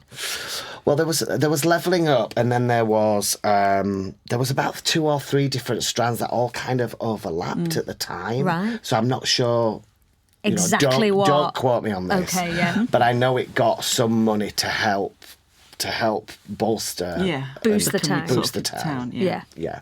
They did get some Levelling Up money, I think. We can check. Thank God. Yeah. Check, yeah. Yeah. And what Barnsley have done is they've put it into the town centre. It's all been regenerated. They have like an arts festival now. They have dance companies in the local square. Motion House was there last year. They have Nice. Motion House in Barnsley. Amazing. Gosh. Yeah. There's music for kids. We've got a brand new library now. It's fantastic. Is it working? Oh, it's amazing. Oh, brilliant. And I took my dancers last summer. The dancers came and they went, "Oh my God! We've got cafes on the street now." Nice. It's incredible. The dancers absolutely loved it. Yeah. So you can see the change, and if I Yeah. showed you photographs of it that now and then, you wouldn't believe it was the same town. And the town are really taking advantage of it. Good. People come out of the house now. They go and sit out on the lawn, and I think you can see that firsthand how, by pumping money, strategic money, into a strategic cultural aim can work and does work, because I think people do want to access that stuff. They've just got to have access to it. Yeah. And gosh, if that had happened in 1985. Oh, God. Exactly. Yeah. Yeah. The problems are, though, is when you start moving out of the town centre and you Right. start going into the local communities like Okay. Grimethorpe, then we're struggling. Right. But the council are building up a new cultural strategy, and we're part of that, to go, how can we get arts and culture out into these places of deprivation? Yeah. So it's slow, but at least the conversations are happening. Yeah. I'm so proud of Barnsley. Yeah. And already we're changing the narrative of Barnsley, because it's known as this working class kind of mining town with very little opportunity. And actually we're seeing things shift and change. The Arts Council are really keen that people from Barnsley apply for money. There's money there for people, for projects. It's just there's very few artists there, Right. because everyone moves away, because Yeah. historically it's not been a place to thrive culturally, but now it is. Yeah. So I want to try and make a commitment to Barnsley in the next 5 years, where Gary Clarke Company will have A base there. yeah, and just more visibility, and to try and provide more, whether that's through performance workshops, classes, whatever it is, but just so we can allow the town to thrive. So, yes, I do like it. I know it's controversial, the Levelling Up, and it caused a lot of controversy, especially when people were being asked to move and relocate and things like that. And also where the money then got positioned, Yeah. and how it got distributed. I think depending on where you were, I think each council and place had its own agenda and where things should go. I know some towns just pumped it all into arts centres that already existed, so nothing really changed. Wow. So, yeah, I mean, I'm hopeful, but it's only because I've seen Barnsley thrive that I use it as an example. I'm not sure about other towns and cities around the country and how that's Worked out. levelled Yeah, up. but in Yeah. your experience, this has been a positive. Yeah, I Yeah. think so. Yeah. But again, I don't know how much of that. It's all a bit, you're never quite sure Yeah. what pot goes where and how it's all being used. Mm. What about you? What do you know about Levelling Up? Like, what's your opinion of it? It's mixed, but we ask all our guests Yeah. this question, and some people have really different feelings about it, actually. Yeah, some people really outwardly reject the notion of it. Yeah, in terms of, for them, they think it's setting a precedent for this notion that the levelling up means that there's a hierarchy and there's those at the bottom and that they're worthless unless they're here.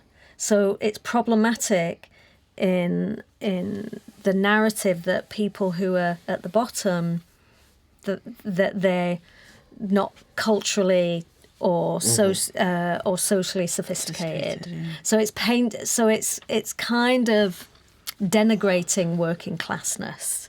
But I think there's truth in that. Yeah. I think there's absolute truth in that. Yeah. And the reason why they're not artistically intelligent is because they're not had access to it. Yeah. Or opportunity or finance or money. Yeah. So we can only progress that forward. That can only if that change changes. if they have those opportunities. And I think it's also about, because for us, we talked about this in relation to that social mobility, that it feels very clear to us that learning to dance and studying dance has actually become a pathway to actually find yourself. And I'm not saying that one is better than, I'm not being hierarchical about, but actually it's opened opportunities that suddenly you find yourself like, my family are still where I grew up, but I live a very different life to them because of the job that I do and the education that I've had that sets us apart a little bit. But like you, I still feel like there's those values and that connection. But actually, I'm really glad that I feel the absolute privilege to work in an area that I really deeply care about. And I've seen my parents just work very, very hard, long hours. Yeah.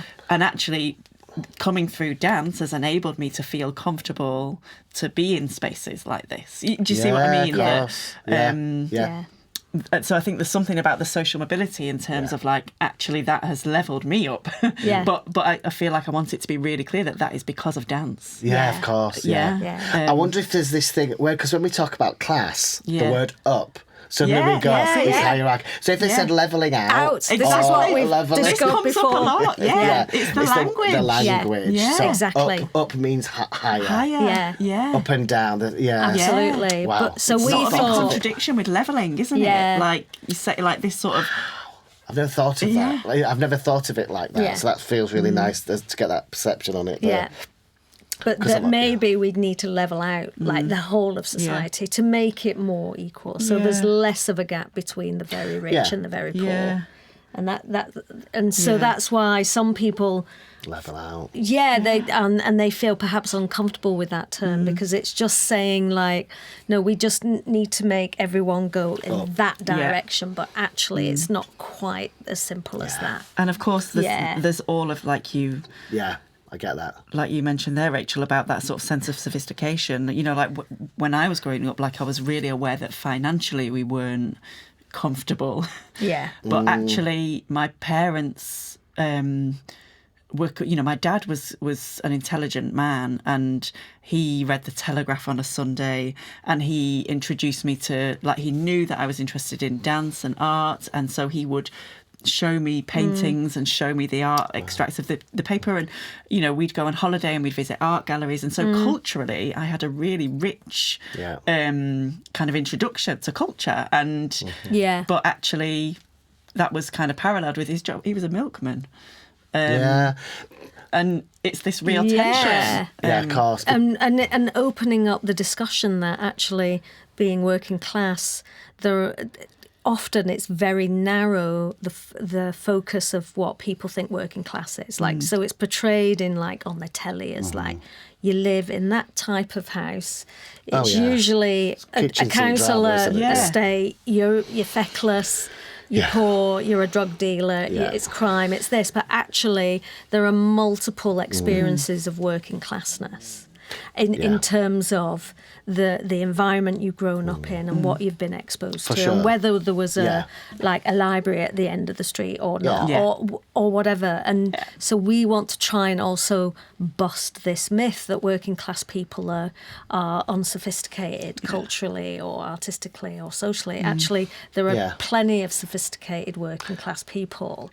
And so that's something about this conversation that we're interested in having. You know, I grew up in my mum's workroom. She was a seamstress. The front room was her workshop. I was in there from the age of 2 with a needle and thread in one hand and flipping through Vogue in the other, because she used to have that there to copy the design. She was a seamstress. So I knew from a very early age, I was exposed to extraordinary photography in exotic locations, looking at art and design and light and colour. Yeah. And I knew there was a world beyond the pretty poor mean streets of where I grew up in. And the stereotypes that comes with. So it's kind of interesting.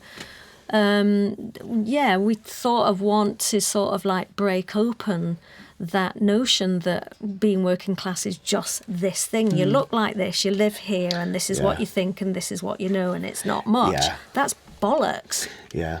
So, but for some people, they have grown up in those things as well, and have had sophisticated thinking and moved beyond that without forgetting their roots. I think what we're talking about is opportunity. It's just opportunities. It's like people just need opportunities to read a book, to access art, and then they'll make their own decision. You know, but without it, the lack of it. Yeah. It's the lack of it that's the problem. That's it. The knowledge that it exists needs to be there. It does. It absolutely does. Yeah.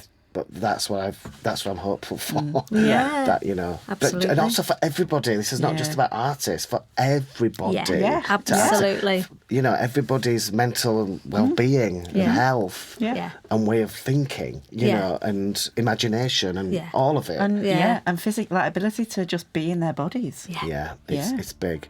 Let's lead the Gary Clarke revolution. Yeah. Thanks for listening to this episode of the Dancing Class podcast. We hope that you enjoy the rest of the series. Please do keep in touch with us via socials, #LevelingUpDance on Instagram, and via the webpage, where you can also contact the project team.